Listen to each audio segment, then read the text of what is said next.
no Brasil. Isso, no Brasil, se chama requisição administrativa. Então, havendo uma necessidade urgente, havendo uma necessidade que requeira a participação da população, requeira a utilização de bens ou serviços da população, pode sim o Estado procurar o Instituto da Requisição Administrativa. Muito interessante é que a requisição administrativa ela pode ser civil. E a gente já viu muito dessa requisição civil aqui no Brasil. Nós passamos aqui em São Paulo, e você assistiu isso pela televisão, nós passamos aqui por problemas com chuvas. Não só em São Paulo, como também no sul do país.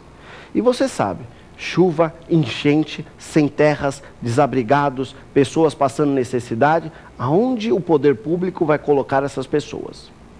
Geralmente o poder público se utiliza das escolas. As escolas públicas, ele se utiliza dos ginásios públicos, as quadras e etc.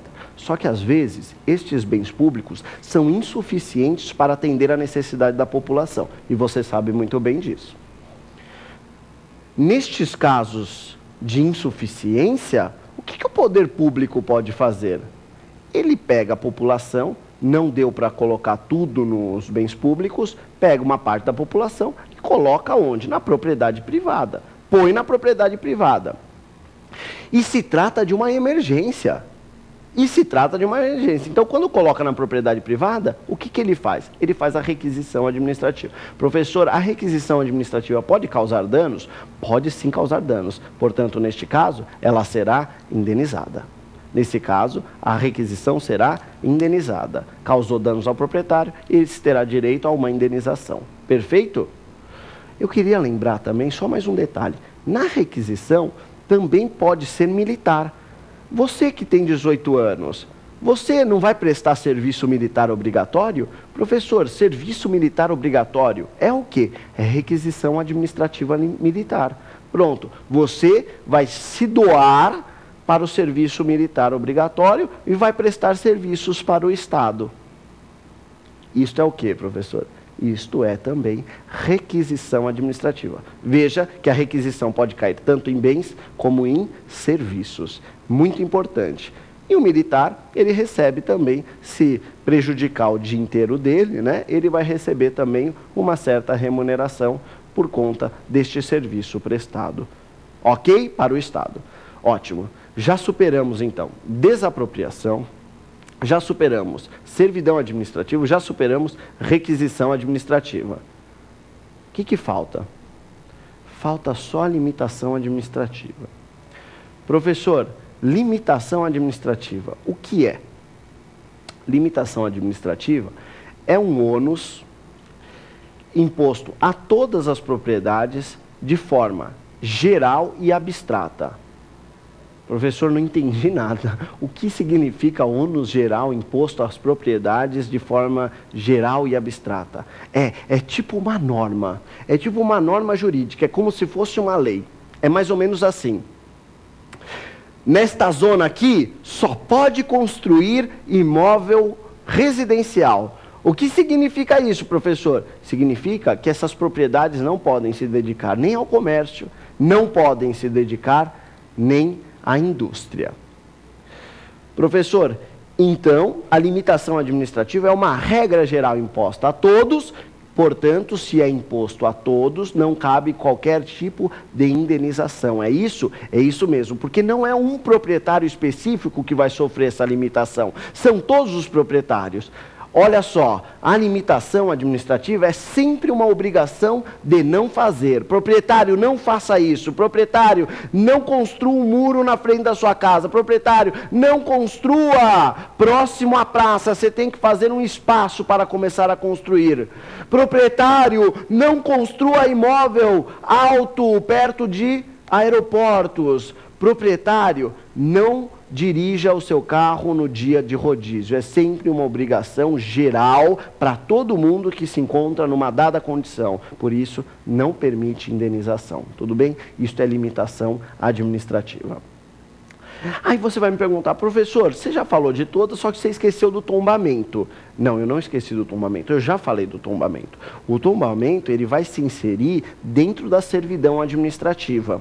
O tombamento é uma servidão administrativa, pois restringe uma parte da propriedade privada. Qual é a restrição? A restrição é com relação à compra e venda, professor? Lógico que não. A restrição é com relação à modificação.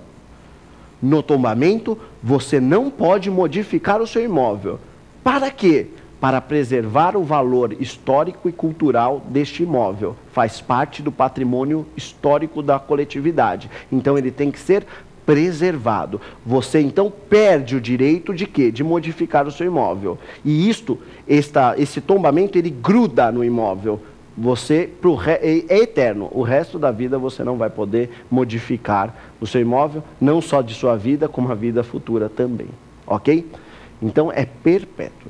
Olha só, tratamos então aqui de todas as modalidades de intervenção na propriedade privada. Esse foi então o nosso tema do dia. Eu quero que você fique comigo para o próximo bloco, porque no próximo bloco nós vamos tratar do quadro Pergunte ao Professor. Nele, nós vamos esclarecer todas as dúvidas relacionadas ao tema do dia. Então, eu aguardo você no próximo bloco. Até lá.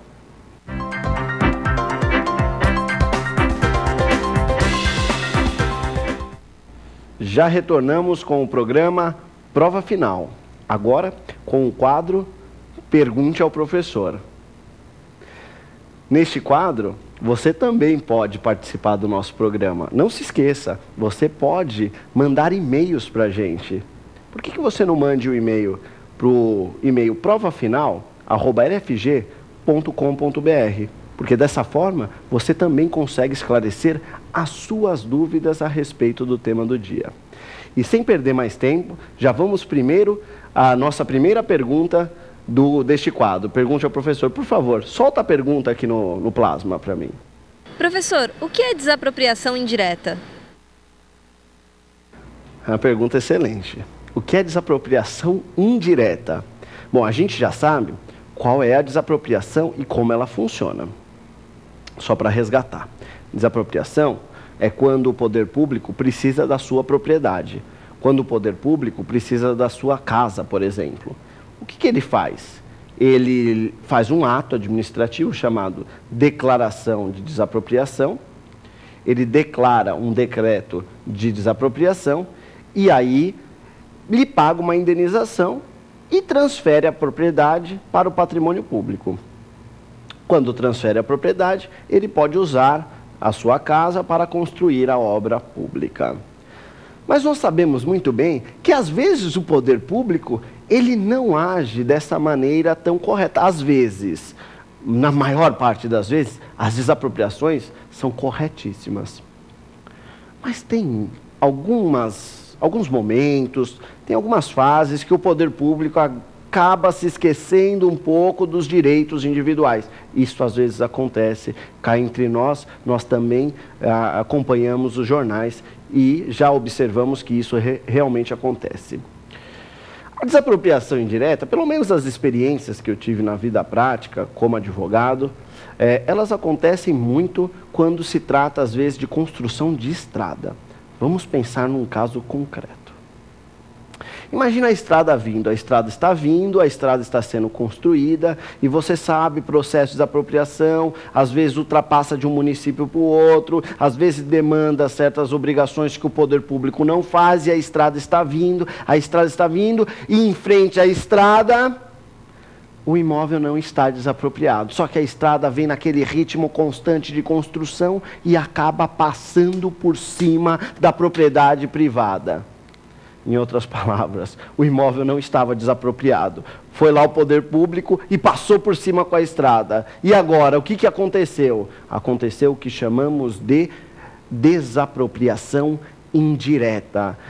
Em outras palavras, houve, na prática, uma invasão de terras pelo poder público.